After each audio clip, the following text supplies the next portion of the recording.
Welcome to టి18 news. మన channel మరణిస్తాం. గత 2 సంవత్సరాల క్రితం ముస్త్యాల పరిసర ప్రాంతంలో ఐడియల్ ఎక్స్ప్లోజివ్ కంపెనీని స్థాపించడం జరిగిందని, గ్రామ ప్రజలకు ఉద్యోగాలు ఆ కంపెనీలో ఇవ్వడం లేదని ఆ గ్రామ ప్రజలు తీవ్రంగా మండిపడ్డారు. ముస్త్యాల గ్రామానికి చెందిన 2 మాత్రమే హెల్పర్లుగా వాడుకుంటూ వారితో వెట్టి చాకిరీ చేయిస్తూ అధిక పనిభారం మోపుతున్నారని ఆవేదన వ్యక్తం చేశారు.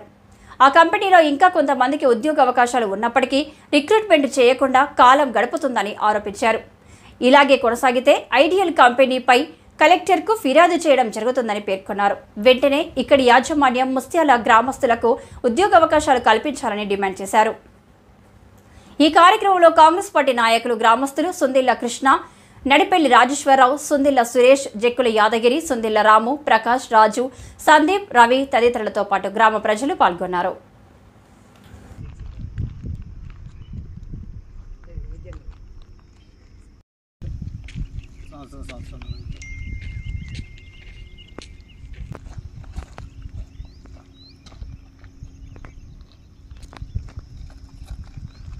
మేము ముస్త్యాల గ్రామస్తులం. ఇది ముస్త్యాల్లో ఎక్స్ప్లోజివ్ కంపెనీకి పర్మిషన్ ఇచ్చిళ్ళు. ఈ కంపెనీ స్టార్ట్ అయ్యి గత సంవత్సరంన్నర అవుతుంది. కానీ ఇంతవరకు ఇందులో మా ఊరు నుంచి మాత్రం ఎంప్లాయ్మెంట్ తీసుకున్నది లేదు.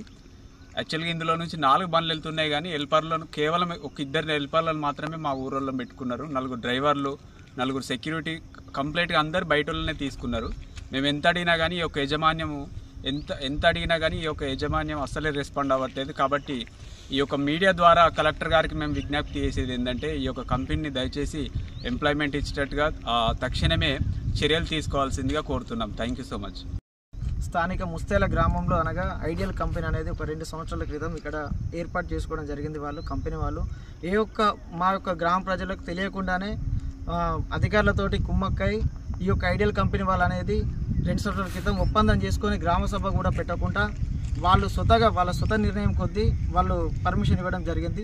స్థానిక ఇక్కడ ఉన్న ఏదైతే 1200 జనాభా ఉన్నారో వాళ్ళకు ఈ యొక్క కంపెనీ దగ్గరలో ఉన్నంత మాత్రాన ఈ ఎక్స్ప్లోజ్ కంపెనీ తోటి ప్రజలకు చాలా ఇబ్బంది కూడా జరగడం జరుగుతుంది. మేము ఇంతకుముందు కూడా ఒకసారి ఎన్టీపీసీలో కూడా మేము వినతి పత్రం ఇవ్వడం కూడా జరిగింది.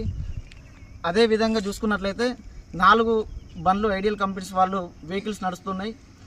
ఏదైతే ఉందో మా ఒక విలేజ్ నష్టపోతుండ్రో మాకే ఉపాధి కల్పించాలని ఈ యొక్క మీడియా ద్వారా తెలియడం జరుగుతుంది. అదేవిధంగా జరగనట్లయితే కాంగ్రెస్ పార్టీ తరఫున వచ్చి మేము ధర్నా కూడా చేస్తామని విజ్ఞప్తి చేస్తున్నాం.